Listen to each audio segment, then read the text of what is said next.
नमस्कार दोस्तों, सभी स्टूडेंट्स कैसे हैं। उम्मीद करता हूं सभी अच्छे और सभी स्वस्थ होंगे। आज अपन जो एमसीक्यू है, जो अपन डेली की कोशिश कर रहे हैं, डेली सॉल्यूशन लाने की कोशिश कर रहे हैं, तो आज का अपना जो टॉपिक रहेगा वो मॉलिक्यूलर बायोलॉजी का रहेगा। मॉलिक्यूलर बायोलॉजी में जिसमें से डीएनए रेप्लिकेशंस है और ट्रांसक्रिप्शन है, ट्रांसलेशन है, जीन रेगुलेशंस है, उनसे रिलेटेड जो भी क्वेश्चंस आपके पूछे गए हैं उन सभी क्वेश्चंस के बारे में one by one upon discuss करने वाले हैं। तो चलते हैं पहले क्वेश्चन नंबर फर्स्ट के ऊपर। देखो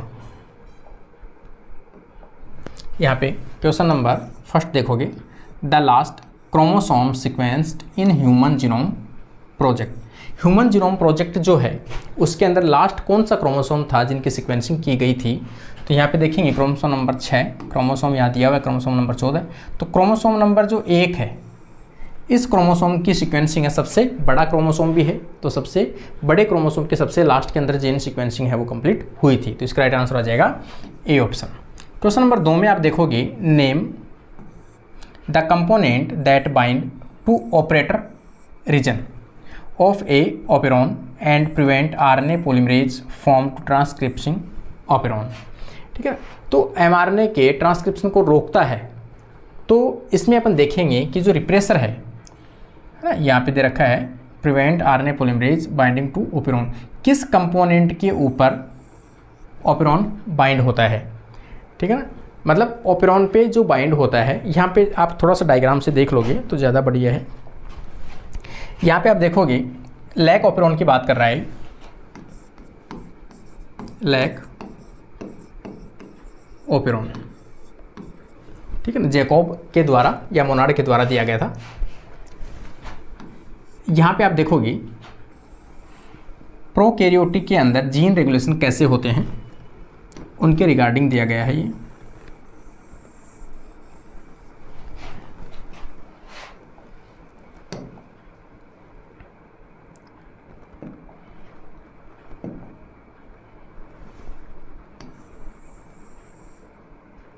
देखो यहाँ पे अपन देखेंगे तो इसमें 3 पार्ट दिए गए हैं यहाँ पे अलग अलग।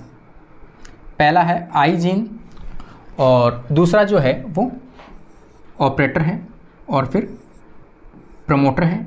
ये यहाँ से लेकर यहाँ तक जो है वो क्या है, स्ट्रक्चरल जीन है, जेड वाई और ए, ये स्ट्रक्चरल जीन है। लास्ट में क्या है, यहाँ पर टर्मिनेटर है। ठीक है, तो यहाँ पे आई जीन जो है वो क्या बनाता है, एक एमआरएनए बनाता है। आई जीन का मतलब है रेगुलेटरी सीक्वेंस। आई जीन के द्वारा एमआरएनए, और एमआरएनए से क्या बनाया जाता है, एक प्रोटीन बनाया जाता है जिसे क्या कहते हैं, रिप्रेसर के नाम से जानते हैं। रिप्रेसर जो होता है वो टेट्रामर होता है। ठीक है, रिप्रेसर कैसा होता है, एक्टिव फॉर्म में होता है, एक्टिव फॉर्म में होता है। ये यहाँ पे जाके बाइंड होता है, किस पे, ऑपरेटर साइट के ऊपर। ऑपरेटर साइट पे यदि ये बाइंड हो जाएगा तो यहाँ से अपन देखेंगे कि जो ऑपरेटर साइट जो है वो ये है, ये क्या है, प्रमोटर साइट है। थोड़ा सा करेक्शन आप इसमें करोगे, यहाँ पे क्या है, प्रमोटर है और यहाँ पर क्या है, ऑपरेटर है। तो यहाँ पे रिप्रेसर जो है वो कहाँ पे जाके बाइंड होता है, यहाँ पे जाके बाइंड होता है। ये जाके बाइंड हो गया है, इसका मतलब इसके साइट जो है वो ब्लॉक हो गई है। अब यहाँ पे अपन देखेंगे,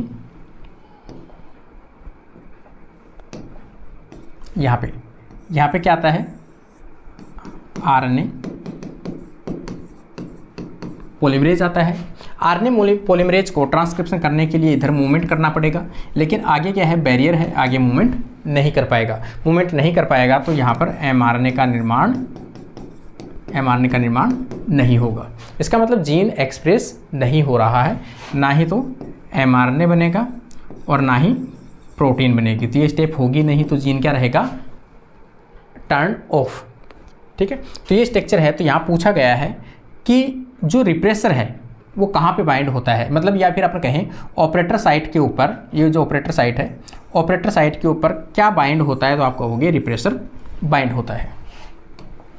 देखो यहाँ पे क्वेश्चन, इसमें देखोगे, name the component that bind to operator site. Operator region के ऊपर क्या बाइंड होता है, तो रिप्रेसर बाइंड होता है। रिप्रेसर प्रोटीन जो है वो बाइंड होता है और ट्रांसक्रिप्शन को रोकता है, जीन को रेगुलेट एक्सप्रेस होने से रोकता है। थर्ड नंबर क्वेश्चन में अपन देखोगे given the below two statement, दो स्टेटमेंट दिए गए हैं। स्टेटमेंट पहला, the process of copying genetic information from one strand of DNA into RNA term as transcription. DNA के एक स्ट्रैंड से आरएनए के निर्माण को अपन क्या कहते हैं? ट्रांसक्रिप्शन कहते हैं। ये स्टेटमेंट सही है। सेकेंड स्टेटमेंट अगर आप देखोगे यहाँ पे, a transcriptional unit in DNA is defined primarily by the three region. तीन रीजन होते हैं जो अभी अपन ने स्ट्रक्चर बनाई थी डीएनए में। एक तो प्रमोटर होता है, एक स्ट्रक्चरल जीन होता है और एक टर्मिनेटर होता है। ये भी सेंटेंस ठीक है। इसका मतलब स्टेटमेंट एक और स्टेटमेंट दो दोनों ही कैसे हैं? सही है। ऑप्शन में आप देखोगे यहाँ पर सी ऑप्शन है वो इसका राइट आंसर आएगा। Both statement A and B statement are right. ये दोनों स्टेटमेंट क्या होंगे? इसके सही होंगे। ठीक है।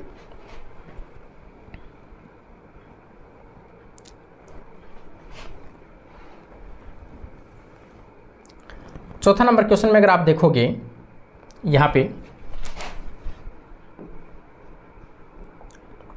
गिवन बिलो टू स्टेटमेंट, इसमें भी वापस से क्या दिए गए हैं? दो स्टेटमेंट दिए गए हैं। आजकल स्टेटमेंट वाले क्वेश्चन है वो ज़्यादा भी पूछे जाते हैं। दो स्टेटमेंट दिए गए हैं। पहला स्टेटमेंट दिया गया है आरएनए बाइंडिंग। ये जो आरएनए बिगिन अनस्टेबल, आरएनए हमेशा ही अनस्टेबल होता है क्योंकि कैटालाइटिक एक्टिविटी भी पाई जाती है इसमें। Mutant as a fast rate, जो अपन पहले आरएनए हाइपोथेसिस जो पढ़ते हैं, आरएनए वर्ल्ड पढ़ते हैं, उसका मतलब यही था कि जब लाइफ का ओरिजिन हुआ था उस टाइम पे सबसे पहले जेनेटिक मटेरियल के रूप में क्या पाया जाता होगा? आरएनए पाया जाता होगा। लेकिन आरएनए अनस्टेबल होने के कारण से, उनमें म्यूटेशन होने के कारण से वो ज़्यादा टाइम तक सर्वाइव नहीं कर पाते हैं। इसलिए आरएनए में मॉडिफिकेशन होने के कारण से डीएनए का निर्माण हुआ। डीएनए मॉलिक्यूल जो होता है क्या होता है? वो मोर स्टेबल होता है। ठीक है। सेकंड स्टेटमेंट देखेंगे अपन, RNA can directly code for synthesis of protein hence easily expressed in character. ठीक है। ये भी सेंटेंस ठीक है। ठीक है। दोनों स्टेटमेंट क्या है? सही है। यहाँ पे आप देखोगे the light of the statement choose the correct answer of the protein. मतलब स्टेटमेंट जो भी ऑप्शन दिए गए हैं यहाँ पे, तो आप इसमें देखोगे बोथ स्टेटमेंट पहला और सेकंड आर ट्रू। दोनों स्टेटमेंट कैसे हैं भाई? ट्रू स्टेटमेंट है। ठीक है। क्वेश्चन नंबर में 5वें नंबर में अगर आप देखोगे यहाँ पे,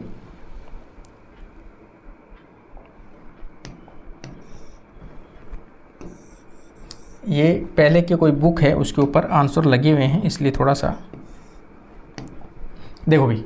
विच one of the following act an inducer for operon. Operon के रूप में, इंड्यूसर के रूप में काम कौन करता है? अपन एक बार वापस से अपना जो मॉडल है अभी जो मैंने स्ट्रक्चर बना रखी है यहाँ पर, ये क्या है? रिप्रेसर है। रिप्रेसर कैसा है भाई? एक्टिव है। एक्टिव होगा तो ये हमेशा इसके ऊपर जाके बाइंड होगा, किस पे? ऑपरेटर पे। ट्रांसक्रिप्शन नहीं होगा। लेकिन अगर यहाँ पे अपन देखेंगे इसको,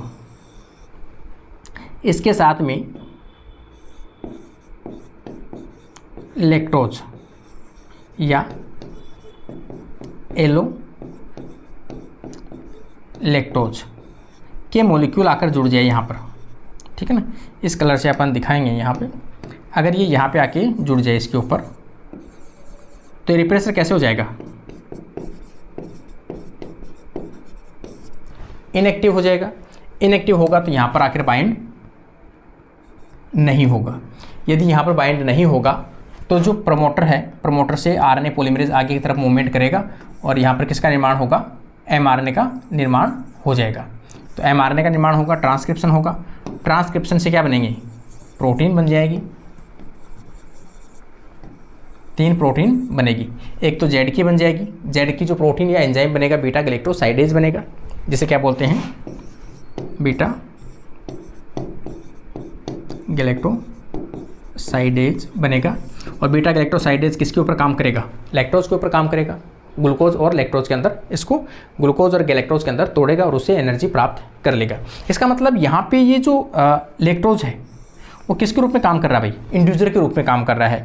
वो ट्रांसक्रिप्शन की रेट को क्या कर रहा है? बढ़ा रहा है। तो ये एक्ट एज ए किसके रूप में काम करता है? इंड्यूसर के रूप में काम करता है। इसलिए लैक ओपेरॉन को अपन क्या कहते हैं? इंड्यूजिबल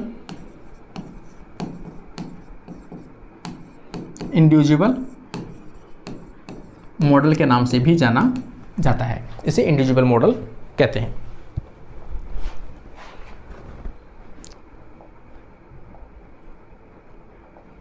यहाँ पे आप देखोगे तो act as a inducer. Inducer किसे कहते हैं?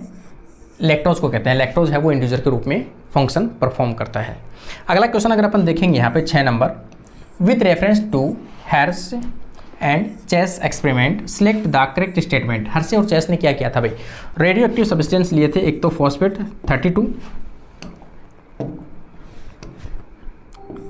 फॉस्फेट 32 और सल्फर 35। ये प्रोटीन में इन्वॉल्व होता है और ये न्यूक्लिक एसिड में इन्वॉल्व होता है। तो दोनों के द्वारा इन्होंने फर्स्ट टाइम ये प्रूफ किया था कि जेनेटिक मटेरियल क्या है, डीएनए है, वो एक जेनेटिक मटेरियल के रूप में काम करता है, ना कि प्रोटीन। तो virus grow in the presence of radio active phosphorus containing the radio active DNA. Phosphorus use में लिया था 32। Virus grow radio active sulphur containing radio active protein, ये भी यूज में लिया था। इसका मतलब सेंटेंस ए और बी दोनों ही कैसे हैं? सही है। तो यहाँ पे आप देखोगे ऑप्शन में, आपको ऑप्शन में दिया गया है D and E, A and B, A and C और बी एंड डी। तो यहाँ पर आपका जो राइट आंसर क्या है?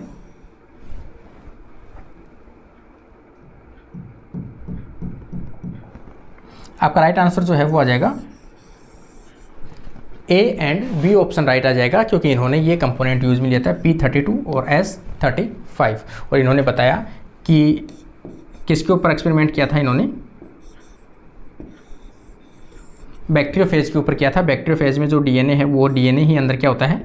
इंजेक्ट होता है, ना कि प्रोटीन का कोट। प्रोटीन का आवरण है वो बाहर की तरफ ही रह जाता है।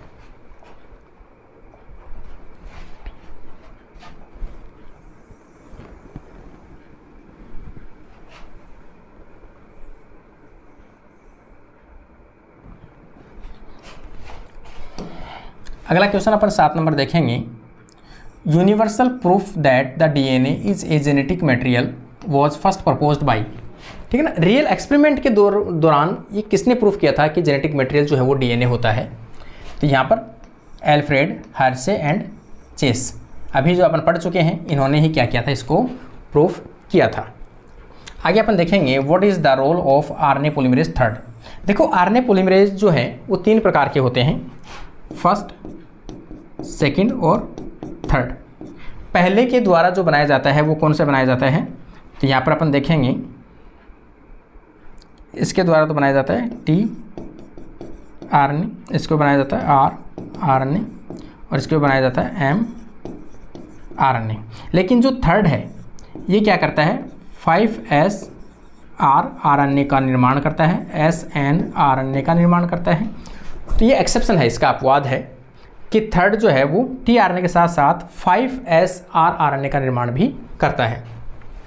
तो यहाँ पे देखोगे in eukaryotes transcription of T RNA, ये तो है टी आरएनए तो, और क्योंकि थर्ड पूछा है 5S आरएनए बना ही रहा है ये, और क्या बनाता है? SN आरएनए भी का निर्माण करता है। स्मॉल जो न्यूक्लियर आरएनए है, small nuclear RNA. Question number अगर अपन देखेंगे यहाँ पर तो इसका राइट आंसर ये आ जाएगा। Question number 9, expressed sequence tag. Expressed sequence tag किसके रेफरेंस में आता है? कि कोई भी जो जीन है, कोई भी डीएनए है, वो क्या बनाता है? केवल आरएनए बनाता हो और एक्सप्रेस होता हो, तो उसे अपन क्या बोलते हैं? एक्सप्रेस्ड सीक्वेंस टैग के नाम से जानते हैं। All gene that are expressed as protein, all genes expressed और unexpressed, certain important expressed gene, all gene that are expressed as RNA. RNA के रूप में एक्सप्रेस होते हो तो उसे अपन क्या बोलते हैं? एक्सप्रेस्ड सीक्वेंस टैग्स के नाम से जानते हैं। क्वेश्चन नंबर 10 में अगर आप देखोगे यहाँ पर 10 में, upon exposure to ultraviolet radiation to DNA stand with the ethidium bromide. यदि डीएनए सैंपल है, ये क्वेश्चन काफ़ी कॉमन है कि किसी भी डीएनए सैंपल को जेल इलेक्ट्रोफोरेसिस परफॉर्म करते दौरान डीएनए के साथ में जो आपकी डाई यूज में आती है, इथिडियम ब्रोमाइड डाई यूज में आती है, इंटरकैलेटिंग एजेंट के रूप में काम करता है। कई बार अपन बात कर चुके हैं इसके बारे में, तो इंटरकैलेटिंग एजेंट के रूप में काम करता है। और ये क्या करते हैं? अल्ट्रावायलेट की लाइट में प्रेजेंस में देखने पर इथिडियम ब्रोमाइड जो है वो ब्राइट ऑरेंज कलर के दिखाई देते हैं। तो इसका राइट आंसर क्या आ जाएगा? सी ऑप्शन आ जाएगा। ये कई बार रिपीट हो चुका है। क्वेश्चन नंबर 11 में देखोगे आपको मैच करना है। देखो यहाँ पर जेड जीन है, तो जेड जीन सीधा सा बीटा गैलेक्टोसाइडेज को कोड करता है।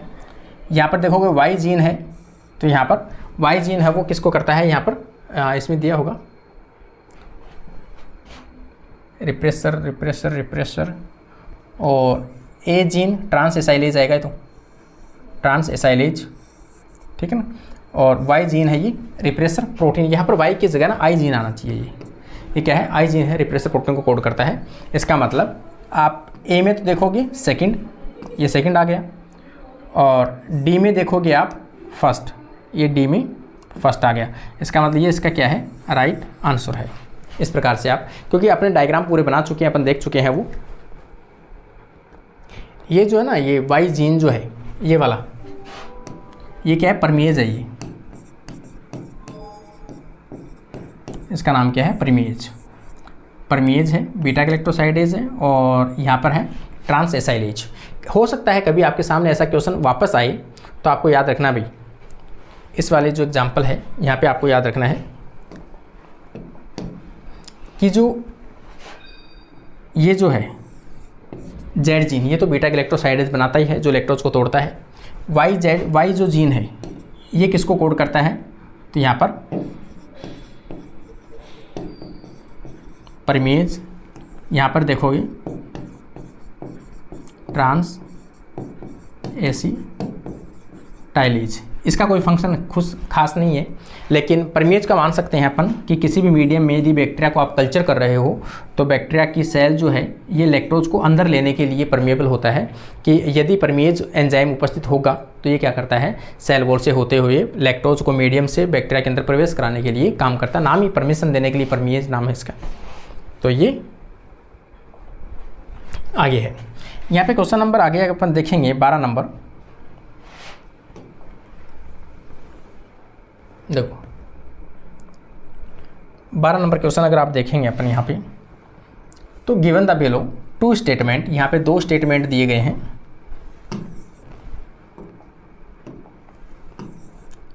2 स्टेटमेंट दिए गए हैं। स्टेटमेंट पहला, prokaryotes the positively charged DNA is held in some negatively charge protein. यहाँ पे उल्टा दिया गया है इस चीज़ को, डीएनए तो माइनस नेगेटिव चार्ज होता है, जबकि प्रोटीन जो होता है वो प्लस चार्ज प्रोटीन होती है, वो भी हिस्टोन प्रोटीन होती है, वो भी यूकैरियोट्स में है। प्रोकैरियोट्स में ऐसा कोई सिस्टम है ही नहीं। Statement second, in eukaryotes the negatively charge DNA is wrapped on positively charge protein histone protein. ये ठीक है, न्यूक्लियोसोम मॉडल कहलाता है। अपन जानते ही हैं कि यहाँ पे न्यूक्लियोसोम मॉडल है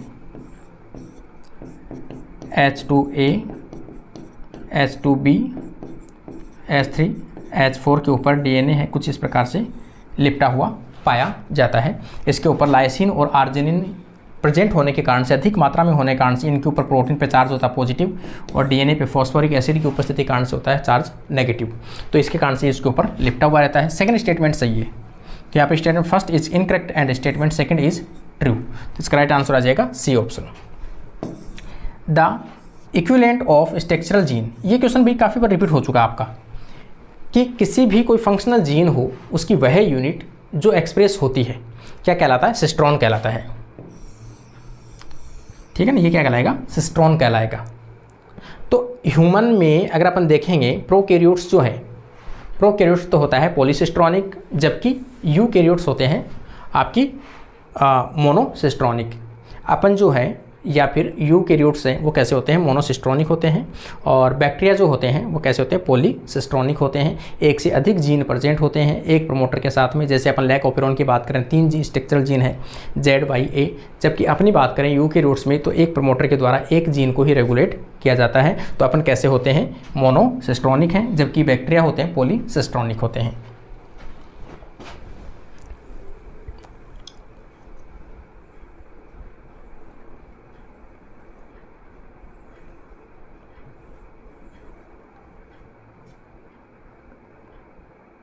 देखो यहाँ पे क्वेश्चन नंबर अपन देखेंगे 14 नंबर क्वेश्चन,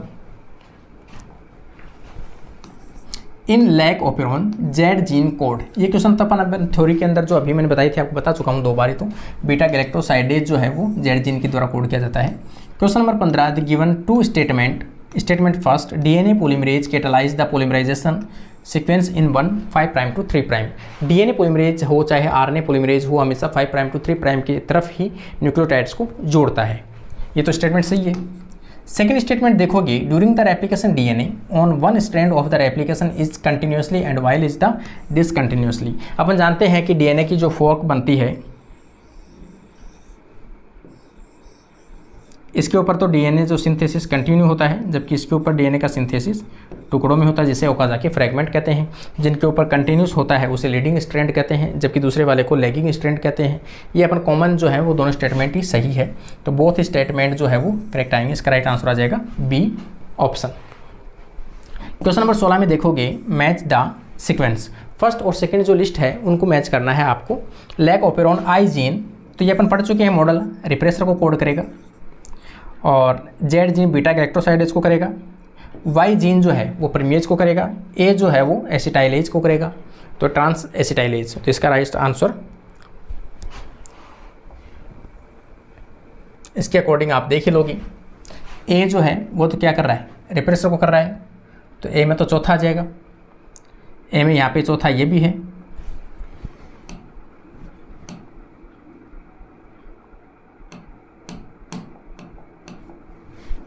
ए में ये भी चौथा है और ये भी चौथा है। जेड में देखोगे आप तो यहाँ पे आ जाएगा गैलेक्टोसाइडेज तीसरा, इसमें ये सही है, इसका मतलब इसका राइट आंसर क्या आ जाएगा, सी ऑप्शन इसका राइट आंसर आ जाएगा।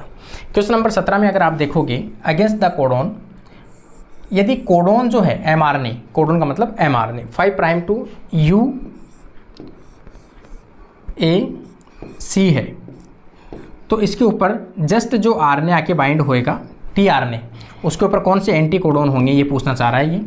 विच what would be the sequence of anti codon tRNA के ऊपर जो एंटी कोडोन होंगे जस्ट इसके ऑपोजिट हो जाएंगे यहाँ पर AUG।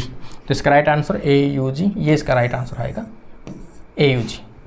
क्वेश्चन नंबर 18 में अगर आप देखोगे, इफ़ A और C का मान, A का जो परसेंटेज है वो कितना 30% है और C का प्रतिशत कितना है 20% है। डीएनए हमेशा डबल स्टैंडर्ड होता है, इसलिए ए में ए के सामने टी आएगा वो तो कितना आएगा 30%, सी के सामने जी आएगा तो वो कितना आएगा 20%। तो यहाँ पे 30 और 20, इसका राइट आंसर आ जाएगा सी ऑप्शन। कुछ क्वेश्चन तो एकदम ईजी हैं, लेकिन बस इतनी सी है कि अगर आप लोगों ने एक बार भी सॉल्व इन क्वेश्चन को किया है तो ईजी वे के अंदर आप एग्जाम के अंदर इनको सॉल्व कर पाओगे। क्वेश्चन नंबर 19 में देखोगे, the process translation of mRNA to protein begin to as soon, कि ट्रांसलेशन जब प्रोसेस स्टार्ट होती है साइटोप्लाज्म में संपन्न होता है। एमआरएनए जो है वो बनने के बाद में केंद्रक से या न्यूक्लियस से कहाँ आता है, साइटोप्लाज्म में आता है। साइटोप्लाज्म में आने के बाद में जो एमआरएनए है उसके ऊपर सबसे पहले राइबोसोम की छोटी सब यूनिट आके बाइंड होती है। छोटी सब यूनिट के अंदर बात करेंगे तो आरआरएनए होता है, आरआरएनए 16S या 18S आरआरएनए आकर बाइंड होता है, जिसकी सहायता से इसको सपोर्ट मिलता है। बाद में इसकी बड़ी यूनिट आके बाइंड होती है। The small subunit of ribosome encounter to mRNA के ऊपर आके बाइंड होता है स्मॉल सब यूनिट, क्योंकि उसी में क्या होता है स्मॉल आरएनए होता है, आरआरएनए 16S या 18S। तो इसका राइट आंसर आ जाएगा A option. The DNA polymorphism, DNA polymorphism का मतलब होता है डीएनए के अंदर कुछ सीक्वेंस होते हैं वो रिपीटेड आते हैं। रिपीटेड होने के कारण से पर्टिकुलर पर्सन टू पर्सन अपन देखेंगे कुछ जेनेटिक मटेरियल में क्या होता है थोड़ा सा डिफरेंस होता है। हालांकि 99.9% के आसपास डीएनए है वो लगभग अपना सभी का सेम होता है, लेकिन 0.1% के अंदर क्या होता है थोड़ा सा डिफरेंस होता है, और वो ही डिफरेंस जो है उसे अपन क्या बोलते हैं पॉलीमॉर्फिज्म बोलते हैं। पॉलीमॉर्फिज्म से ही अपन क्या कर सकते हैं एक पर्सन से दूसरे पर्सन के बीच में डिफ्रेंशिएट कर सकते हैं कि वो कितना सिमिलर है कितना डिफरेंट है। जैसे अपन यूज में लेते हैं जीन मैपिंग में भी काम आ सकता है, आपके डीएनए फिंगरप्रिंटिंग में काम आता है, तो उन सभी के अंदर काम आता है। तो यहाँ पे अपन देखेंगे डीएनए पॉलीमॉर्फिज्म द बेसिस, तो यहाँ पर genetic mapping, DNA fingerprinting, both genetic mapping and DNA fingerprinting. तो इसका राइट आंसर कौन सा आ जाएगा सी ऑप्शन इसका राइट आंसर होगा। इस प्रकार से आज के मॉलिक्यूलर बायोलॉजी के जो 20 क्वेश्चन है वो यहाँ पर कंप्लीट होते हैं। तो डेली के इस प्रकार के जो क्वेश्चन है वो अपन सोल्व करवा रहे हैं। थोड़ा सा टाइमिंग का अभाव रहता है, टाइमिंग नहीं मिल पा रहा छोटा बच्चा होने के कारण से, मैंने आपको पहले बता रखा है, इसलिए थोड़ी प्रॉब्लम आ रही है, इसलिए थोड़ा फास्ट कराने की कोशिश भी करता हूँ। टाइम ही नहीं मिल रहा है वीडियो बनाने का भी, फिर भी कोशिश करता हूँ डेली। आज की अपनी क्लास यहीं कंप्लीट होती है। Thank you guys.